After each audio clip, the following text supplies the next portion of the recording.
Hello, I welcome you to DTC Official, and it's another episode of It's Your Turn to Speak. In the previous episodes, we looked at 3 foundations of public speaking.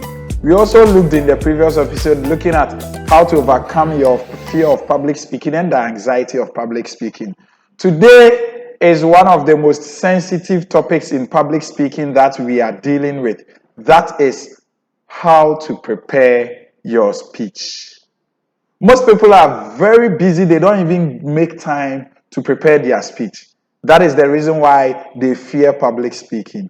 Again, other people who also make the time fear, okay, I have a speaking engagement on, so what do I do? How do I go about my speech? Hey, today your worry is over. If you have got a speaking engagement, trust me, after this episode, you must ace your speech. This is another episode of It's Your Turn to Speak, and I urge you to hit on the subscribe button and don't forget to click on the notification bell so that you get notified of every upload on this channel. Yes, it's your turn to speak. Speech preparation is one of the most tedious work according to some people. That is the reason why they do not do public speaking at all. Others also believe they don't have the time to probably sit down and prepare speech and a whole lot of stuff. But today I'm here to tell you, once you get a speaking engagement, the first question to ask yourself in preparing your speech is, what is the purpose of the engagement? Ask yourself, what do you seek to achieve? What is your main purpose? Define your purpose for the speech. Yes, either you want to persuade, you want to inform, entertain, motivate, inspire. Last Friday, I was at the Russian Studies Students Association of Ghana, and they invited me to speak on the topic LinkedIn and the opportunities that is available on LinkedIn. The first question that I posed to myself was, what was the purpose of my speech? Why am I the person to deliver that speech? And what am I seeking to achieve? And I realized that my purpose is only to inform. I'm going there to speak to these people about the numerous opportunities available on LinkedIn and how they can tap into them. So my purpose was defined to inform these students about LinkedIn and its opportunities. Yeah, that's it. So number one, you gotta define your purpose for the speech, either to inform, persuade, motivate, entertain, or inspire. Yeah, however, I love to inspire during my speech. So whatever the information that I'm here to deliver, at the end, I inspire. After defining your purpose, you got to know your audience inside out. That is empathy. What do they think? What do they feel? What do they see, hear, say, or do? And this should lead you to their pain and their gain. Listen, in order to get the best out of your audience, in order to get your best message reaching your audience, you got to put yourself in their shoes to know, what are they thinking? In fact, what are they feeling? What are they seeing? What are they hearing? What are they saying? Or what are they doing? That is their pain and their gain. And this empathy format will help you to coin your message, deliver your speech directly to their needs. Do you get me right? Yes, so after defining your purpose, you got to know their pain and their gain. So the empathy process will help you find the right angle for your message. You find the right words to use in your message. You have to overcome your resistance and a whole lot of stuff.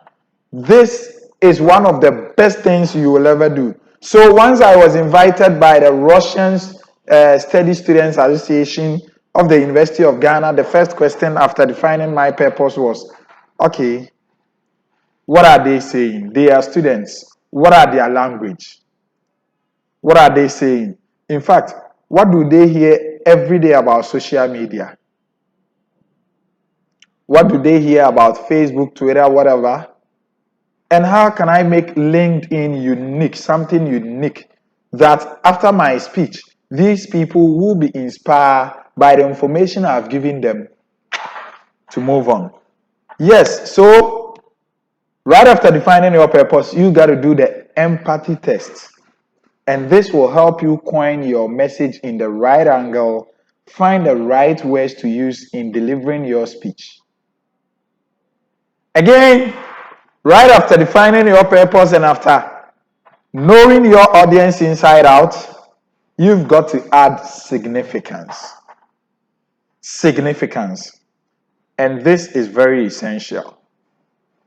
The first question is, why? Why you? Why that message? Why you? Why? Why that particular topic? Why is it essential? Why are you the one going to being called upon to deliver such a speech? Why are you the one? What is it that you want to share? And in defining what you want to share, what do you stand for in relation to the topic selected for you to speak on? What do you stand for? And why should your audience care? Why should your audience care? This is the substance of your message. So right after getting my purpose, going through the empathy process, the last thing I want to care about is why. Why am I the person giving that speech? And I realized that, okay, I was the person to give that speech because somebody I had spoken to about LinkedIn recommended me. That is number one. Again, what it is that I want to share. The message I realized I wanted to share was that these students are all over social media doing what everybody else is doing. Now let me shift their mind towards the professional world, because so long as they are students, in not more than 2 years they will all become job seekers. So what is it that I want to share? And that led me to the question, what do I stand for? What do I stand for? That brings me my principle. People say I'm very professional, inside out. Yes, so what do I stand for? I stand for integrity and professionalism. And that must reflect in my message to these students. And then why should my audience care? Here, I chose to scare them with statistics. That today, the average company is recruiting people through LinkedIn. Almost 2,000 companies in the US has confirmed that they recruit people through LinkedIn. And today, myself, I have sat on interview panels to interview applicants. And once you get into the interview room, the first thing I looked at is your interview profile. I will go onto your LinkedIn profile and seek what you got to do. And it doesn't end there. I also move on to your Facebook profile, Instagram, and look at your principles. What are you doing on these social media? And compare and contrast.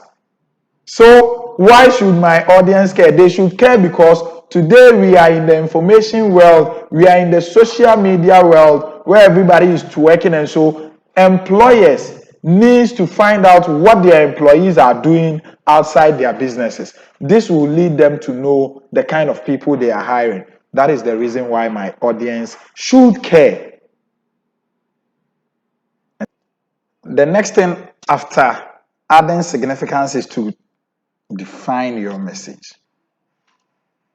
Define your message. We all know the kind of information bombardment that is going on in the world today. In an informative world, there is abundance of information in every aspect of our daily lives. That is why this is important, that you focus on what should your audience remember. What is the one key message that upon all the information that are available to your audience at their fingertips, what should they remember about you, about your speech, about your message? One key message. So reflecting back on my speaking engagement about the LinkedIn opportunities, my message was simple. What I wanted to reflect in the minds of these students was that today, social media or LinkedIn or whatever the platform is not just for existing sake, but they must focus on building a reputation for themselves, their virtual reputation. Today, Twitter, everybody thinks Twitter is a different world, but mind you, if I visit your Twitter page, it gives me an idea of who you are in real life. And so my message was simple. Although I went through the nitty-gritties of using LinkedIn, the opportunities available, however, my key message was that LinkedIn is not just their their online resume, but their virtual reputation, their digital reputation. And so they must see it as such. That is my key message. So yes, after defining your purpose, knowing your audience inside out, adding significance to your message, what is your clear message? Yes. What is your clear message? What is that one key message that upon all the messages available at the fingertips of your audience, they should focus on you, yourself? After getting all this in line, now you can prepare a full speech. But remember, there is one thing that we must never forget. Prepare a strong opening and a very memorable closing for your speech. Mostly, what people remember in the middle part of your speech is nothing. It doesn't matter. People don't even remember. But people are able to remember the experience you give them in your opening remarks and your closing statements. That is why I always say I love to inspire, no matter the subject you give to me. Either I'm there to entertain, inform, or whatever. I make sure that I coin my message to inspire. After informing them, I inspire them to get them motivated, to get them to do. I provoke. Prepare a strong opening and a strong closing. So in the aspect of my LinkedIn presentation, I started with a statistics that 1 out of every 3 professionals is on LinkedIn. Also, 2,000 companies in the US recruit through LinkedIn. And so, what are they waiting for? What does this tells them? And it rings a bell in their mind. Why am I not on LinkedIn? This is how engaging I allowed my audience to get in their minds. It all depends on a strong opening and a very vibrant closing. And so yes, in the next video, you can click on the right corner at the end of this video, and I will take you through how to prepare a strong opening and a strong closing for your speech. Yes, the last thing after this finally is to rehearse. Rehearse, rehearse, rehearse, rehearse. Just rehearse after preparing your speech. Rehearse and tweak, rehearse and do, rehearse up your rehearsing game in the next 2 videos. Yes, this is Amin Mohammed. It's your turn to speak, and I welcome you once again to another episode. Have a very nice time. Don't forget to click on the subscribe button, and we meet in the next episode. Don't forget, prepare a strong opening and a strong closing just at the corner. Click on it and know how to go about your speech openings and closings. Yes, see you same time another time next week. I wish you all the best.